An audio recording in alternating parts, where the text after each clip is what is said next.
This is the web transcription service of the Royal Canadian Military Institute. On May 18th, Military History Night hosted Jewish World War II veteran Martin Maxwell. Evacuated from Nazi Germany as a child in 1938, Mr. Maxwell served in the British Army during the war and afterwards was involved in war crimes investigations.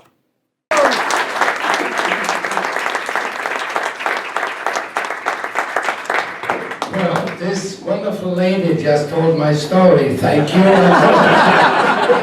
I'm going to have some tea. Anyhow, I'm going to speak about both the Holocaust a little and my military career. When I speak about the Holocaust, I always like to find one person whom we call the righteous amongst the Gentiles. A person who was willing to risk his life and his family's life and his children's life, maybe just to rescue one child. And I'm going to pick this time the Bishop of Lyon. In 1942, there was what was called in France the Roundup. It's a terrible movie that shows all that. Most of the Jewish men have been taken away, but there's still women and children left in Paris, 12,000. And the French told their German friends, we don't want them anymore, get them out of here.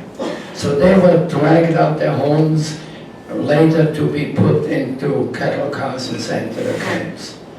Now during that time, there was a train carrying 1,000 women and children towards Lyon, where they eventually were going to be put into camps. But the train, by some unknown reason, stopped 10 miles outside Lyon. Not far away was a church. And when the priests and the nuns heard about this, they called the Bishop of Lyon and said, there's a refugee train here, what shall we do? He says, give them all the help you can, but be careful, because you may end up in the train yourself. So they ran towards the train and tried to give them water or food, but the guards wouldn't let them. But when they weren't looking, they threw them into the train. A person noticed that they were iron bars, the windows were open, but a nun noticed that above the last one there was a little extra room. So she said, one of the women who was carrying a baby, why don't you push the baby through there, and we promise we will look after them. We can't help you, you know what is going to happen to you. When the train arrived in Lyon, the guards counted there were 50 babies missing. They were so infuriated, the guards, that they pushed their way into the office of the Bishop of Lyon. And they actually said, you stole 50 of our babies. I mean, I could understand many things. I can never understand 50 babies that were going to burn anyhow. But they insisted and told them, you must immediately give the order that they should be returned to us. Otherwise, we'll burn the church. He said, that is your decision. Anyhow, they kept torturing him and torturing him. Eventually, they took him to the Gestapo headquarters and killed him. There's a statue of him in Lyon. But the amazing part of the story is this. This happened in 1942. And I was speaking at a school called Bishop Strachan, a girls' school. And when I finished speaking, a little girl ran up to me with tears in her eyes. She said, 48 of those babies survived. Now, how do I know that? Because the little baby boy and little baby girl were the brother and sister of my own grandmother. What a wonderful story.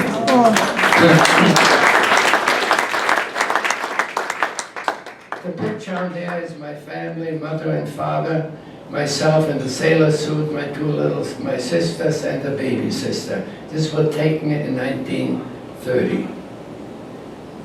Now, we did not live in the Jewish district of Vienna. We lived on the outskirts. We were actually the only Jewish people in the whole area. And when we moved in, all kinds of people assembled. They'd never seen a Jew up there. And a little boy came running up to me and says, you and I are going to be neighbors. And I hear you play soccer. I said, yes, you want to be on my team? I said, sure.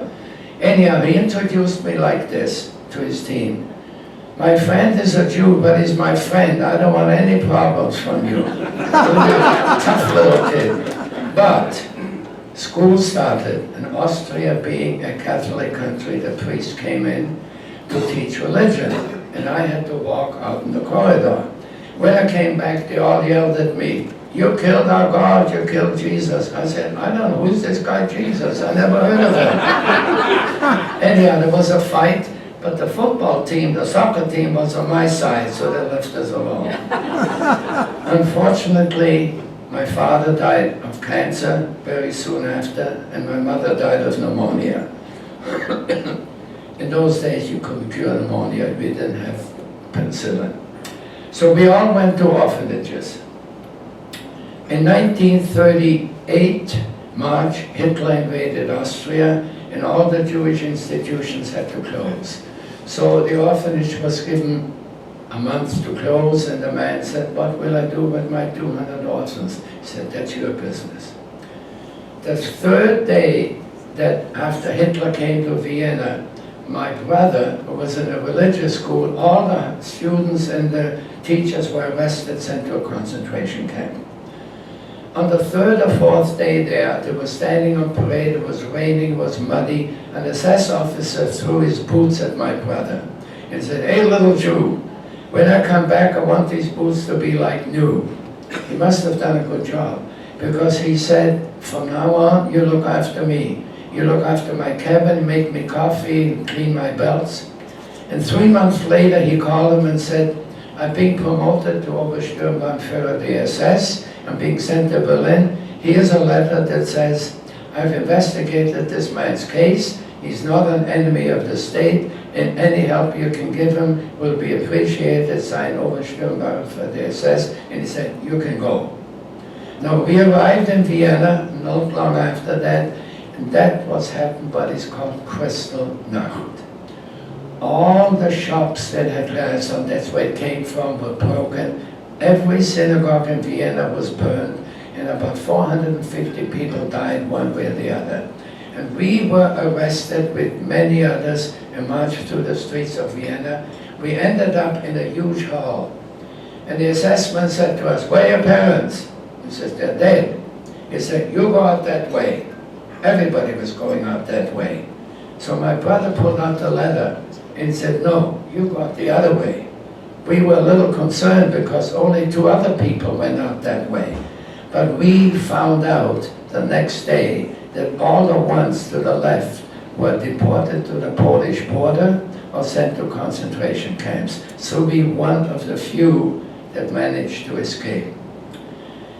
Now, who cared in the world? Did anybody care what happened? There were so many correspondents, but there was a group of people, a Christian people, called the Quakers in England, who pushed the British government and the House of Commons to pass a resolution to let 10,000 children into England. It's called the Kindertransport, children transport.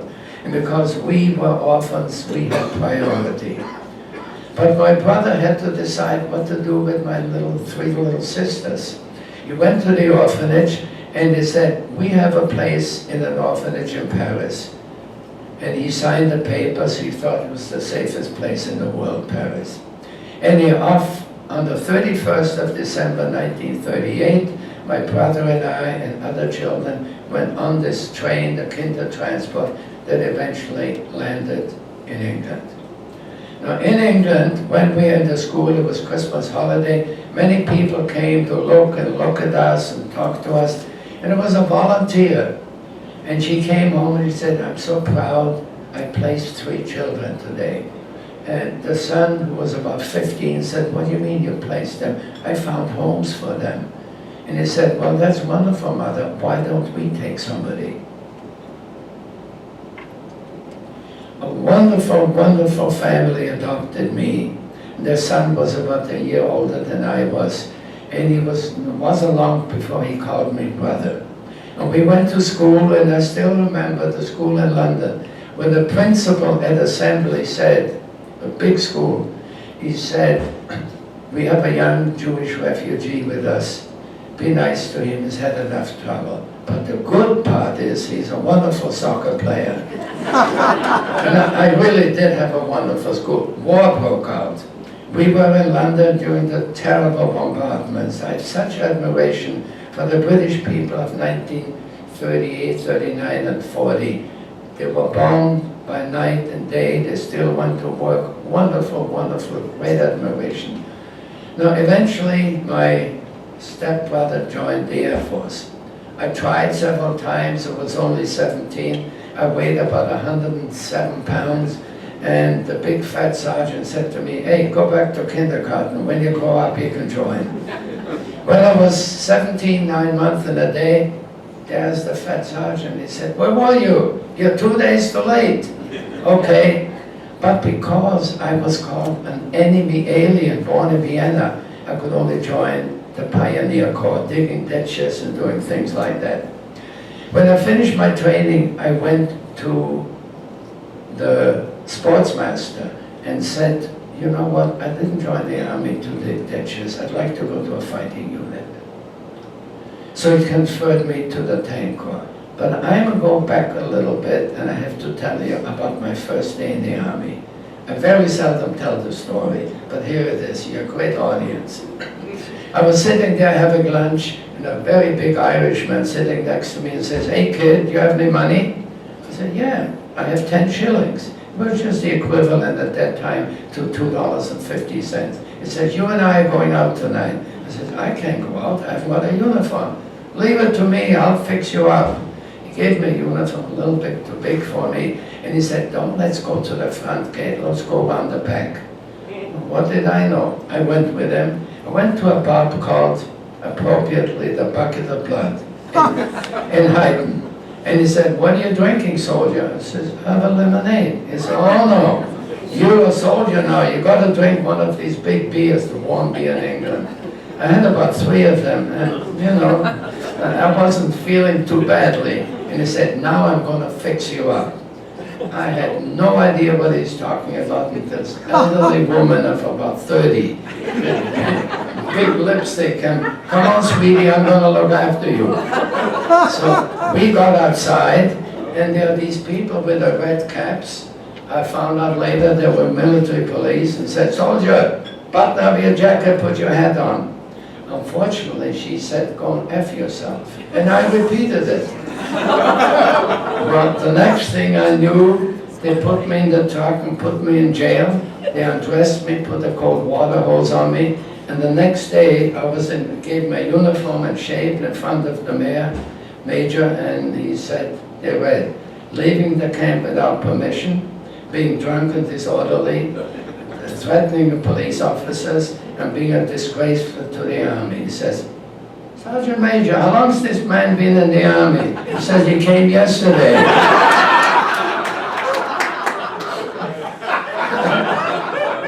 Anyhow, he says, from now on, you're going to peel potatoes. When you're finished, it's 4, from 4 to 8. A little potato peeler, big stacks like that of potatoes. The third day I was there, an officer came and said, are you Maxwell? I said, yes. He says, I understand that you played soccer. You're a big soccer player for the school. How'd you like to play for the army? He said, I can't, I have to peel potatoes. No, you won't. That was the end of that. Anyhow, my friend and I that I met in the tank corps revolt, they wanted volunteers for a guided pilot regiment. And here you can see me in the middle training to be a guided pilot, and the right later on as an officer. The training was absolutely unbelievable. You can march 10 miles with all the heavy equipment. You had to train with the toughest parachutists. Now, I'm going to take you back to June the 3rd, 1944, 3 days before D-Day. We were all trained and confined to barracks for about 10 days. And our commanding officer, Lieutenant General Browning, came in. He was the oldest in our regiment. He was 26. He said, boys, this is it. We trained long enough.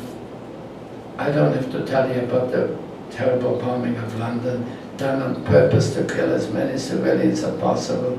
It's our turn. but because you will be the first ones in, some of you will not come back.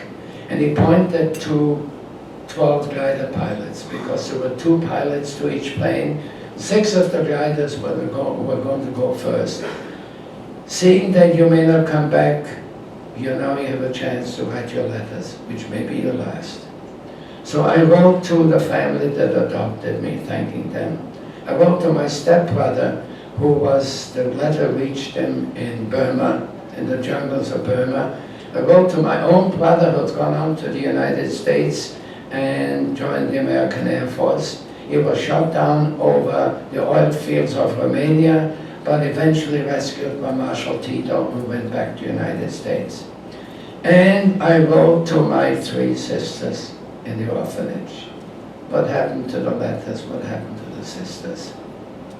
One Sunday, a truck came and took away my oldest sister, Josephine.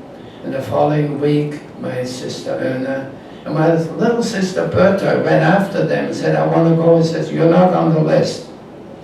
Anyhow, she sat on the street and cried. She was 11 years old. But not far from there, this family, Strobel, had just come from church. And Mr. Strobel said to the whole family assembled, we will never see these girls again. Why don't we at least rescue one of them? And they went to the orphanage and took my little sister, and we'll tell the Germans that you are looking after 2 children, Francois and Gerard, 4 and 6. And they told her that she had to wear a cross and go to church with them. Wonderful family. She survived the war and eventually came to Toronto. And many of you, the older people especially, will know her name was Bertha Lunenfeld. But she died quite a few years ago. Now, it was time for us to shake hands with our friends, although we were told, don't make too many friends, because you will lose most of them. So on the night before D-Day, at 11 o'clock at night, we took off. Our targets were 3 bridges, especially the bridge you see called Pegasus Bridge. If you look closely, you will see how close the light gliders landed to the bridge. You'll see that. Now, we had to take the bridge, but we couldn't use our guns because we had to kill the sentries on the bridge. If we used our guns, the whole garrison would wake up. So unfortunately, we had to use bayonets and knives. When we finished that, we attacked the garrisons. Everybody died, except one person. He recently wrote a book, how the British Army liberated me, the German soldier. He was in the garbage truck. He heard us coming and he hid there and he survived. Anyhow, during the night, our paratroopers joined us and we saw the whole invasion, an unbelievable thing. The damage was, I couldn't describe it, so many dead and wounded on the beaches. We were evacuated back to England because we lost a lot of pilots and they needed them for the next operation. We came to the beaches and they were still lying there, the dead, and I saw one young man who was lying there, redhead. I see him still. He looked like he was asleep, but he had a hole in his head and his helmet had fallen off. And I thought, will anybody remember you, that you never had a chance to live? I do, and I often do. Back in England, we were heroes welcome. Great, amazing, amazing. We couldn't go straight back to our camp, so we had to stop at a little village. And they had a dance and a raffle, cost 6 cents. And guess what? I won a case of scotch. Now, I had suddenly so many friends. Anyhow, we had a wonderful few weeks and then we trained for the next operation called Market Garden, the Battle of Holland. On the 17th of September, I landed my glider just outside Arnhem. I carried Polish officers with me, and of course, our General Browning said to Montgomery, how long before you can send the troops from Nijmegen to relieve us? We said it'll be 2 days. And General Browning said we can only hold out for 3 days. Perhaps this is a bridge too far. And it really was. The welcome by the Dutch was unbelievable. There's a gentleman here somewhere who said he saw us landing over there. Stand up so we all know you. He lived there and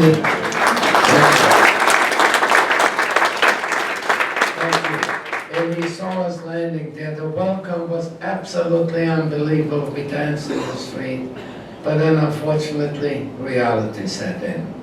Unbeknownst to us, but Montgomery knew it. There was a German tank division there. We got as far as the bridge, and maybe we took a part of it. After that, everything was downhill. It was an SS division. Yeah. Two SS Terrible, terrible, terrible. Anyhow, every bombardment cost us 50 or 60 or 70 lives, people wounded. September the 24th, 7 days later, an officer said to me, Maxwell, you look to be the fittest here. Why don't you go to Hotel Hartenstein and find out what's happening? I just left the trench, maybe gone 20 feet, with a huge bombardment behind me. I was told afterwards killed everybody. And I myself was lifted up in the air and smashed against a tree, and I became unconscious. Now, I woke up and I heard some people whispering and saying, and I see these two guys with red armbands saying, hey, this kid is still with us. Let's see what we can do. And my right hand was completely broken in half. My thigh was sticking out here. And they bandaged me up and took me to temporary hospital. Now, they put me down at this hospital and put me down next to a guy who lost his left leg, and he said, hey kid, don't fall asleep, because if you do, you'll never wake up.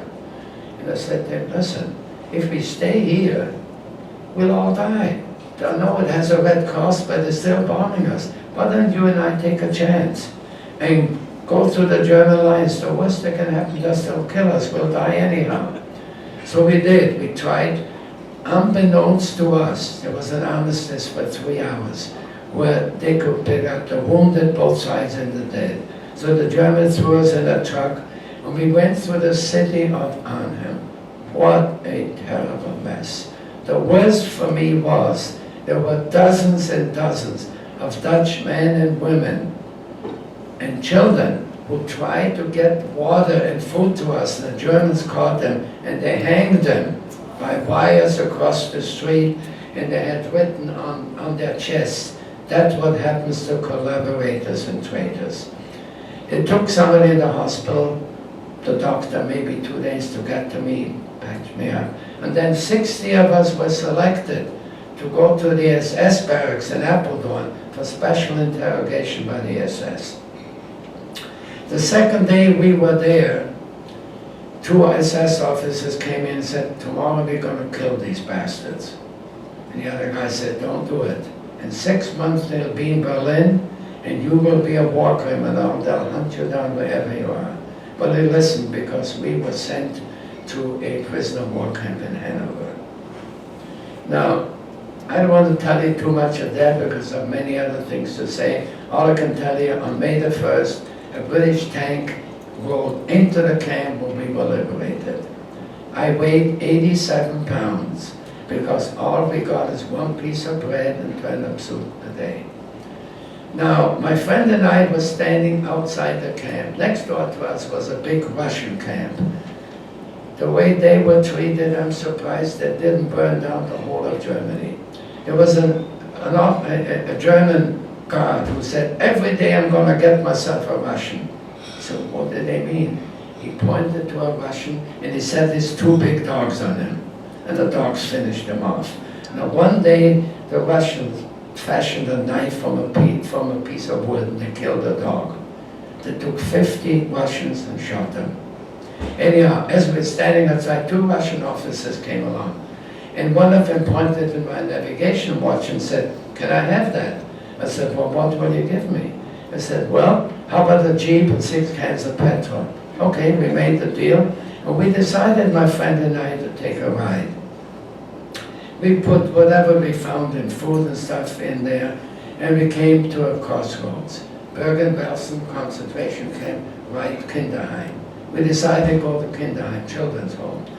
The sights we saw there was absolutely horrible. There were dozens and dozens of children lying, and the dogs were biting at them and eating them.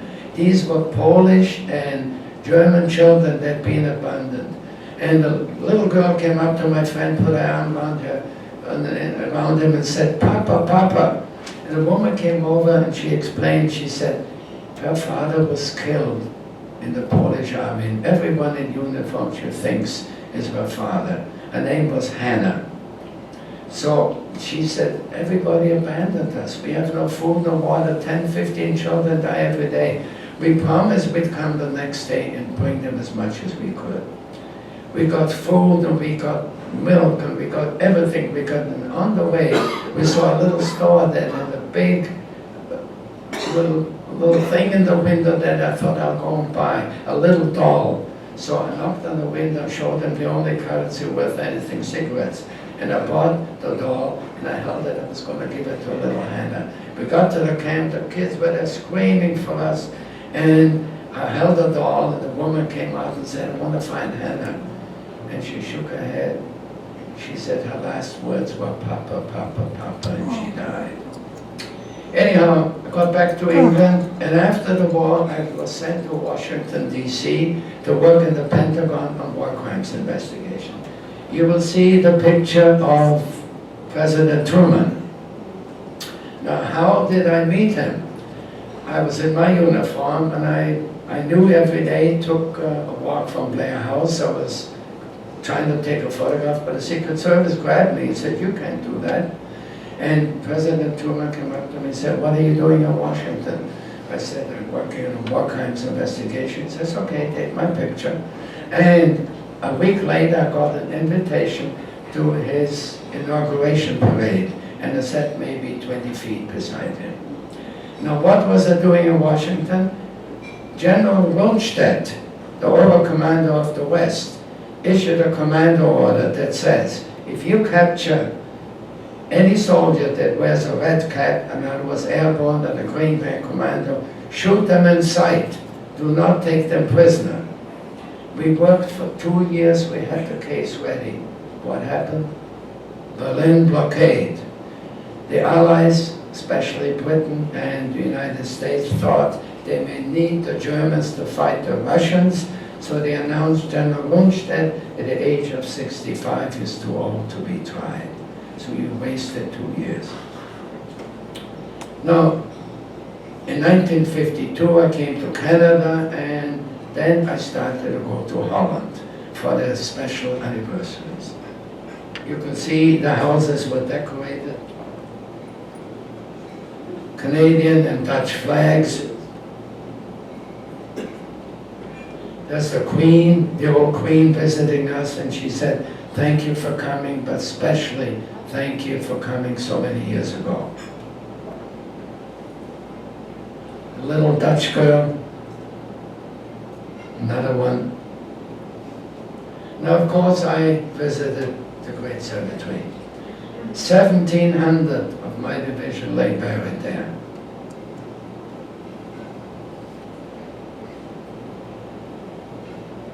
Now here you see a Star of David and a cross. These were friends who enlisted in a small town. They went to school together, they fought together, and they died together. And on the inscription on the one with the Star of David says, he fought and died so his people might live. Now this was a special visit for me. This young paratrooper and I, Jewish paratrooper, lived through Crystal Night, and he was on the kinder transport train with my brother and me on the 31st of December 1938. And I thought, at least he had a chance to fight. He didn't become ashes in a concentration camp.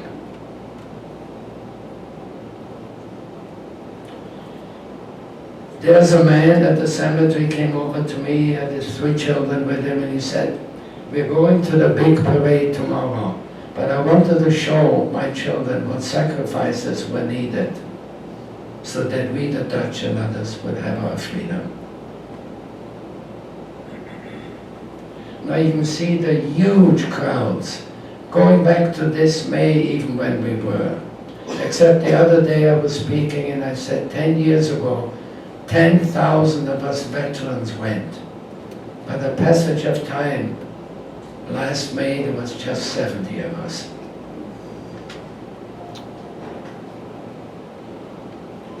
Now, would you believe that over 200,000 people lined the streets? There would be more, there was no room. There's one special thing that happened to me.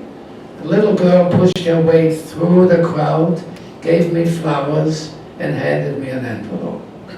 Because next to us, because we were in the lead jeep, were reporters from television and radio, and they said, what's in the envelope? And I opened, I read it to them. Long, long time ago you came and fought, and so many of you died. But you saved my Oma. She was sick and you gave her medicine. She was hungry and you gave her food. And then you dropped food from the planes so the Dutch people wouldn't die of hunger. And because of that, I'm here today to say thank you, to shake your hand. It was played on every radio and TV station there.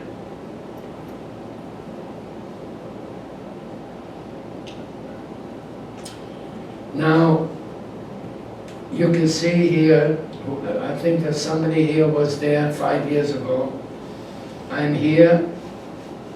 There were 10,000 people in the room, in the royal family, and I had the honor to transfer the torch of freedom from my generation to the young generation. There were many students there from all over Europe.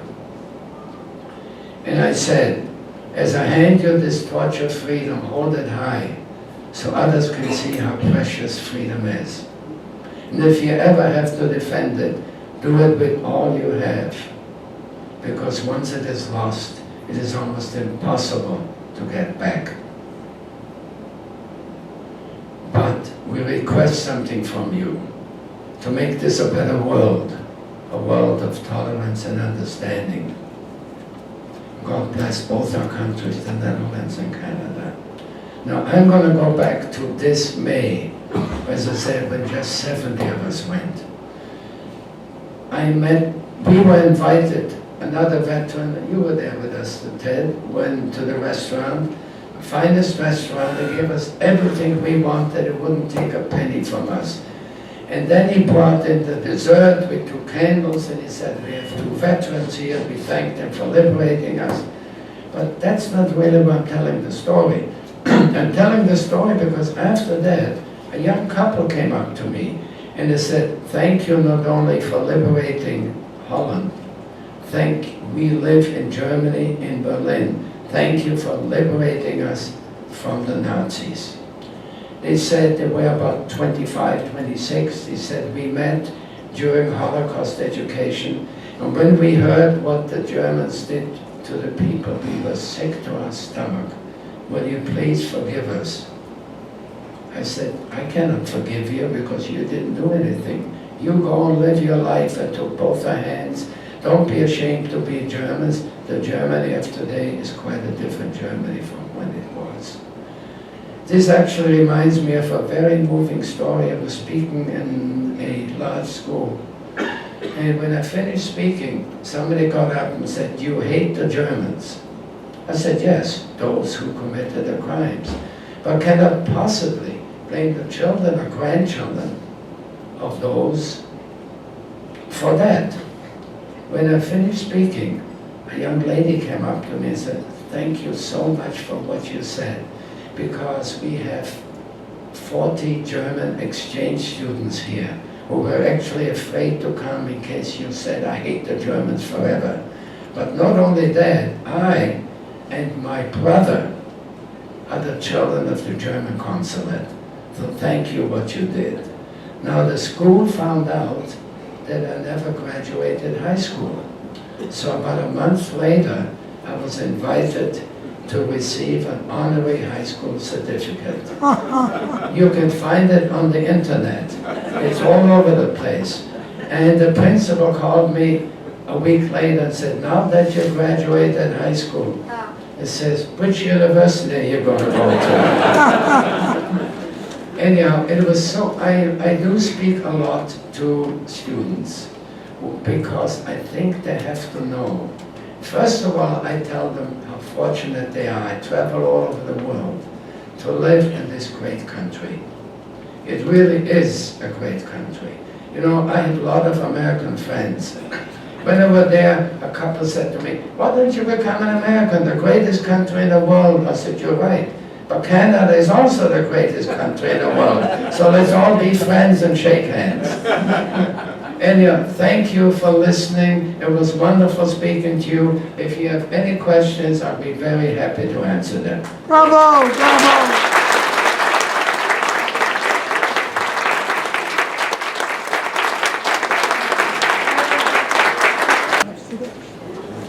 The questions here, and I would ask anybody who has any questions to stand up and identify themselves. And Zenon will bring the microphone around to each one of you who has a question. I guess I gave them all the answers. We don't want to go to Louis. Okay.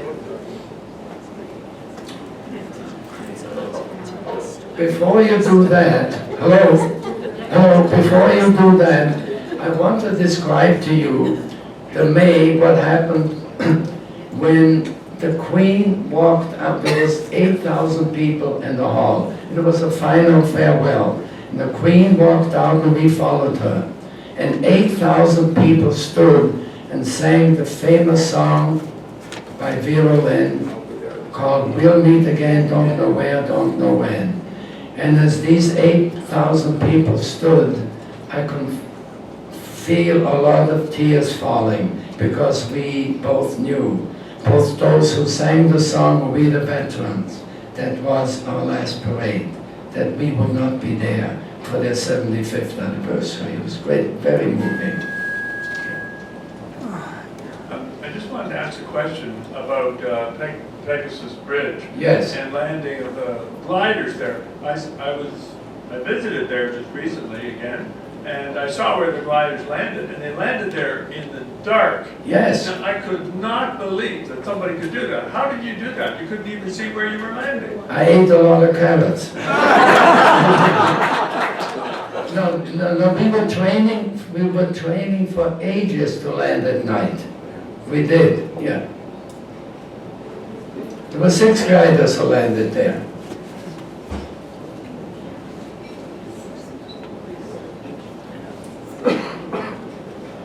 Hello. Sorry, I noticed you had some slides on Rundstedt. I'm not sure if they're yours. Yes. I've been there. Maybe you can share what happened there from a historical perspective. Would you like to repeat that? Rundstedt, you had several slides that you skipped through. Were those? Oh yeah, right. I'll tell you what it was. Yes. I've been there. Yeah, I didn't think I had enough time. I'll go back to that. No, I can't.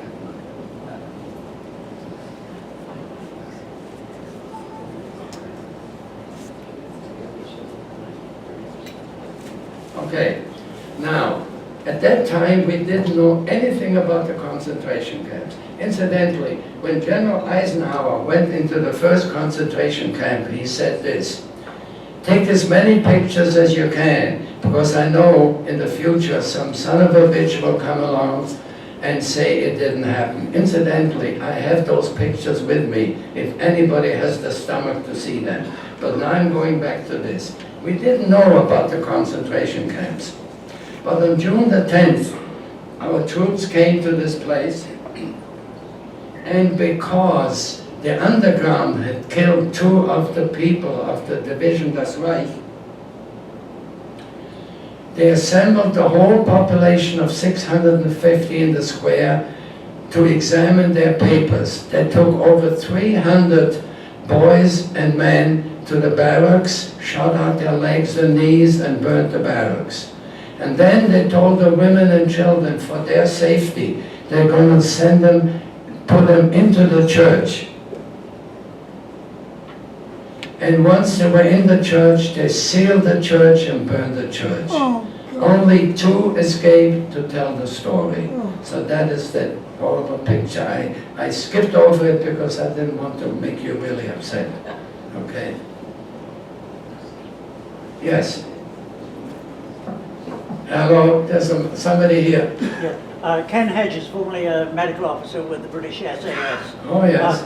Sir, I'm tremendously impressed by your presentation tonight. Thank you. And we'll all want to say thank you to you personally. I would like to ask you, if it's not impertinent to do so. No, you can ask me anything. I would like to ask you where your courage, where your motivation comes from. You come from a very proud heritage, the Jewish faith. Yet that must have been disrupted for you as a young child, and then you were, thank you, and then you were exposed to all the horrors and bestiality of the war. Can you, if it's not impertinent, can you say something? I had 2 lessons in my life, and I've never forgotten. The first one, when I was about 5 years old, my mother sat in the corner and she was knitting, and I fell down and hurt my knee, and I started crying and said, "Mommy, Mommy, my knee hurts." And what she said carried me through my life. She said, "Get up, come over here and I'll kiss it better." I learned it's not the falling down that counts, but the getting up. That was my big lesson in life. Now, the other lesson I had was this. Our little synagogue in Vienna, every Saturday the hooligans came, smashed the windows, and threw dirt in there, and the police just stood there. I belong to an organization called Betar. It's like a right-wing organization. I actually joined it because they're giving away free sandwiches. But I learned something. I learned that when you're attacked, you have to defend yourself. So we suggested, seeing that these hooligans came to all the small synagogues and ended up in ours, that we should all get together and wait for them one Saturday. And that's what we did. We beat the hell out of them. Okay? And I learned you cannot wait and wait. You have to defend yourself. These are the 2 lessons I learned. I learned something else. I don't know what, maybe you will like this. I was invited to speak at a Republican convention in Florida. Now, the Democrats didn't like it, but people said, "Why would you, as a Canadian, come and speak at a Republican convention?" I said, I was invited not because of I'm a Republican or Democrat, because of my history. But now that you've asked me, I'll tell you this. Whoever sits in the White House is not only the President of the United States, but supposed to be the leader of the free world. And I learned in the Army that the most successful officers are those who said, "Follow me, don't forward march." And if you sign an agreement and make a red line, you have to keep it. And if you don't do that, your enemies will not respect you, your friends won't trust you. These are my lessons in life. Thank you again. Anybody else?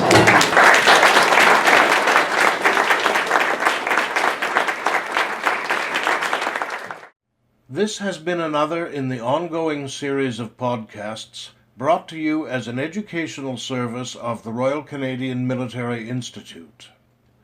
You can keep abreast of our web offerings as well as our live events by visiting our website at www.rcmi.org. Once again, this is Eric Morse saying thank you for being with us and good night.